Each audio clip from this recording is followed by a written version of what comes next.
The special report that we planned to bring you tonight was about domestic politics, the battle among the Democrats. But we think the crisis in Iran is more urgent right now than the campaign here at home. Some 60 Americans, including our fellow citizen whom you just saw bound and blindfolded, are now beginning their 6th day of captivity inside the U.S. Embassy in Tehran. It's Friday morning there now. But throughout this night in Washington, officials will continue their search for some way to negotiate the hostages' freedom. That search was not successful today.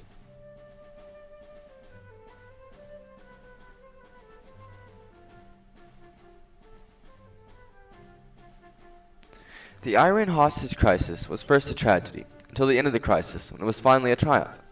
What is interesting about the Iran hostage crisis is that there was no right side. Both countries had good reason to be very angry with each other, resulting in what was essentially a massive political standoff with no real positive outcome.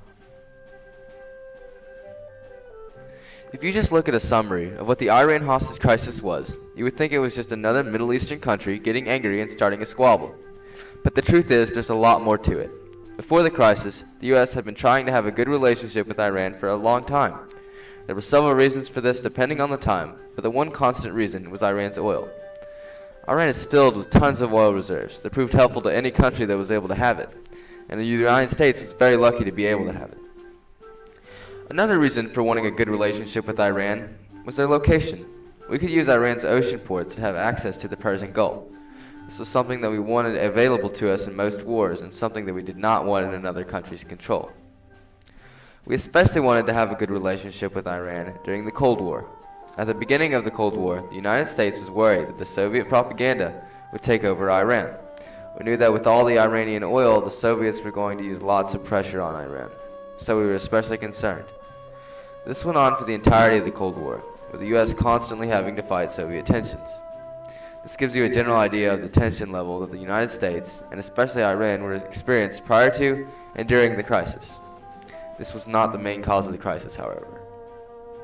In 1951, the United States was in a pretty good place with Iran, especially since we owned most of their oil reserves. We were so used to using their oil that we were kind of reliant on it.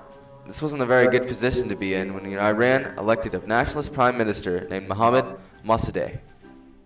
After this election, the CIA and British intelligence planned to overthrow Mossadegh and replace him with a leader who would let us have Iran's oil. In 1953, a new leader in government was put to work. A member of Iran's royal family named Mohammad Reza Shah Pahlavi, or the Shah, was put in office to run a government that favored Western countries, wasn't communist, and was non-secular. Also, since we offered $10 million in aid to the coup, Shah Pahlavi gave the United States and the United Kingdom 80% of their oil reserves. As far as the United States was concerned, the coup was a success.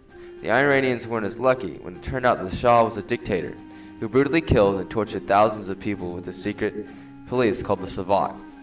While all this was going on, the Iranian economy wasn't doing all that great either. It was not helped by the fact that Iran's government was paying billions of dollars for American weapons. In the 70s, many Iranians had gotten mad at Shah's government, and frankly just fed up with it. The people of Iran found a new leader named Ayatollah Ruhollah Khomeini, who showed lots of promise for Iran's future. When July of 1979 came around, the Shah was kicked out of Iran and sent to Egypt. Jimmy Carter, the current president of the United States at that time, led the Shah in the U.S. in October to treat a malignant lymphoma.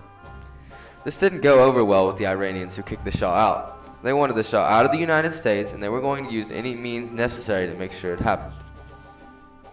On November 4th, 1979, Iranian students climbed over the wall at the U.S. Embassy in Tehran and took control of the embassy. Over 50 Americans were taken with security to a room without any idea of what was going on. The students, or demonstrators as they were also called, said that they wanted to ask the Americans a few questions. The over 50 Americans that were asked to go answer a few questions were kept hostage to prove a point to America. The demonstrators demanded that if Shah was taken out of America, they would release the hostages. Jimmy Carter sent a letter to the leader of the demonstrators, informing them that Iran was breaking international law. America was not going to negotiate with these people, and they weren't going to negotiate with us. Just like that, media all over the world blew up about the Iran hostage crisis, while everyone was still trying to figure out what was going on. Meanwhile, in Tehran, The hostages didn't know that they were going to be part of a major historical event that lasted for 444 days.